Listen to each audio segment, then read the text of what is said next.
Hey fungi, fungals and myceliums.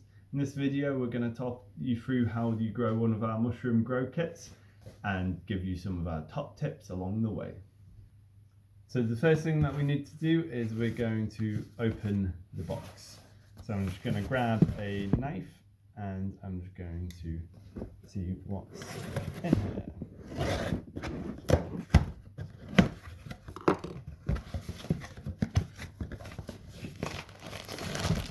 So in the box we have a fully colonized fruiting block of oyster mushroom mycelium on straw pellets. For Christmas we've done white oysters and grey oysters. The instructions between the two kits are the same, but the crop yields are going to be about the same and they taste the same, but they do look a little bit different. So I'm going to pop this to one side, and in the box I've also got some of the instructions. We're going to go through the instructions in this video today, and I'm going to give you a couple of pointers on that as well. There are some very detailed instructions on the website if you really want to get into the thick of it as well. The last thing we have is a little alcohol swab, don't lose that.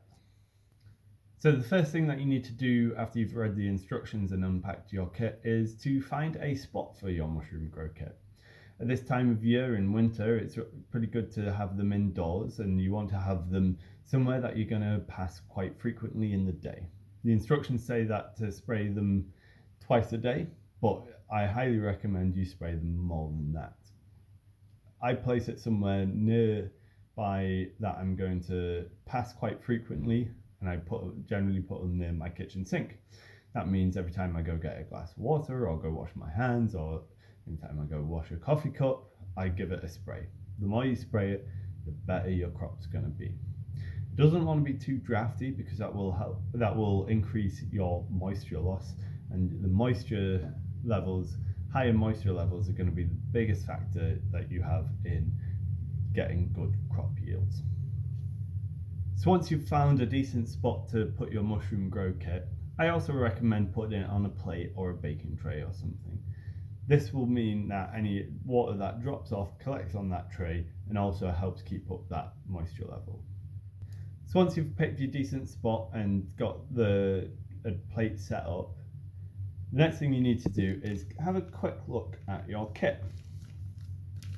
Now, on your kit you might find little patches of dense white mycelium growing on the side of the kit.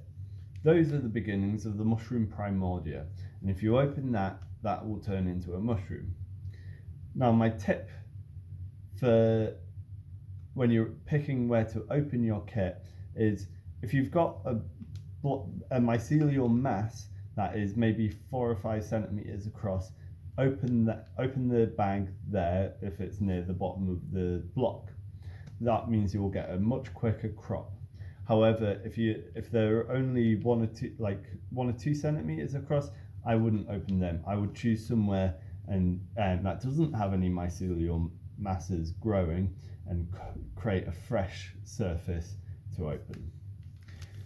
A lot of people cut the top off the bag, but I don't recommend doing that, because the larger the hole that you've got, the more moisture loss you will have throughout the life of the block.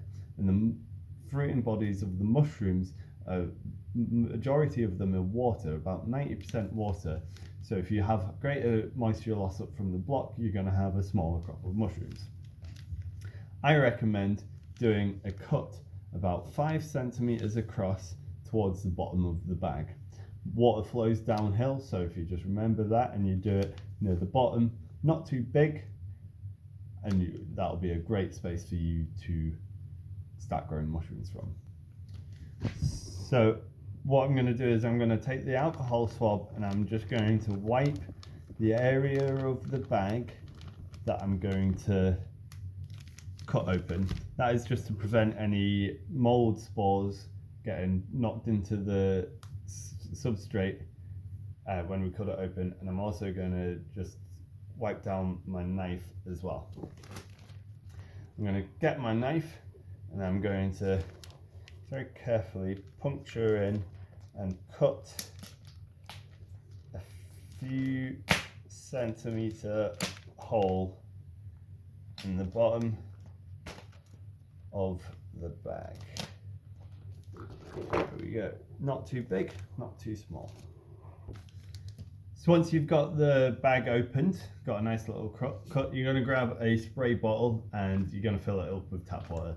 Tap water is fine, doesn't need to be distilled water or anything like that. The oyster mushroom mycelium is fairly resistant to mold spores and other contaminants, so you don't need to be too concerned about that. What you're going to then do is, over the next couple of days, a few times a day, you're just going to start spraying this area. You can open the flaps up a little bit, but very soon the mushroom primordial will form where you've opened it up and they'll push the flaps out of the way. My best recommendation here is that if you think you're spraying it too much, you're not. When it's out on your countertop, you can't overspray the mushroom grow kits. Spray it as many times as you can remember it to do in a day. That's where you're going to get your best crop yields from. After a couple of days of fairly heavy spraying, the mushroom primordials double in size every day and you'll start getting mushrooms growing out of it. You still want to be spraying the whole thing and you want to be making sure that you're getting plenty of moisture on the mushrooms and in the block itself. If you find some of the smaller mushrooms are starting to shrivel up as the big ones get bigger, that's an indication that you haven't been spraying enough. If you find that the mushrooms have quite long stems, then that means they're not getting enough fresh air.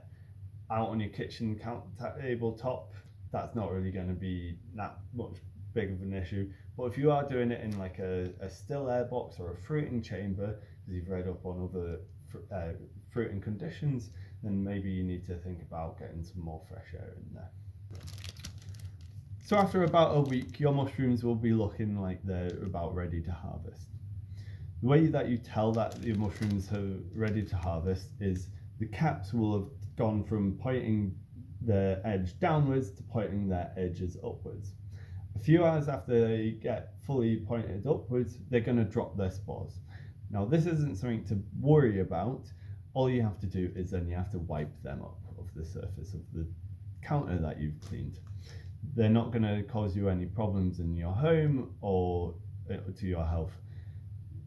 After that point, the mushrooms will start to get in a bit tough and woody. So the ideal time is to harvest them just after the caps have turned up, but before the spores have dropped. When you harvest your mushrooms, don't cut them off. Never cut the mushrooms. You want to pull the whole thing off. The other benefit of pulling them off is it creates a fresh surface for your next crop of mushrooms to grow from. What we're going to do then is, trying to avoid touching the block itself, we're going to then get the block and we're going to soak it in a bucket of water overnight. Tap water is fine again, but it will need weighing down because the straw pellets in the mycelium block will float. So we'll weigh it down and soak it for 24 hours. So once you've soaked the block in water overnight, you can then just put it back straight into your fruiting conditions and keep spraying it. However, if the temperature in your room is a little bit cooler, this can take 2 or 3 weeks until the next flush will come out. If you don't want to have to spray it every single day or a couple of times a day, or you're going to go away for a little bit of time, it is absolutely fine to just wrap the block in cling film. When you're ready to then open it up again, or after a couple of weeks, you just unwrap the block and start spraying it again. And once you've exposed it to fresh oxygen again, that's when it will start producing another crop of mushrooms. This also helps prevent it from getting mold contaminants in the time between flushes, and it can help retain decent amounts of moisture. So once you think that you've finished with your mushroom grow kit, what you can do with the substrate is you can either compost it, or bury it in a pile of wood chip, or inoculate some chopped and pasteurized straw with it. If you do these things, you'll very likely find mushrooms growing in them in the near future. substrate itself makes a really good soil additive, so you can just dig it into your raised beds if you want. At the very least, make sure it goes into your food waste bin. The bag itself is recyclable. You just remove the Tyvek filter patch and the cable tie. The cardboard box and tape are both fully recyclable, so make sure they don't go in your general waste. We can also pasteurize them and use them to grow mushrooms on in the next generation. I'll be doing a video on how to do the stem butt method quite shortly.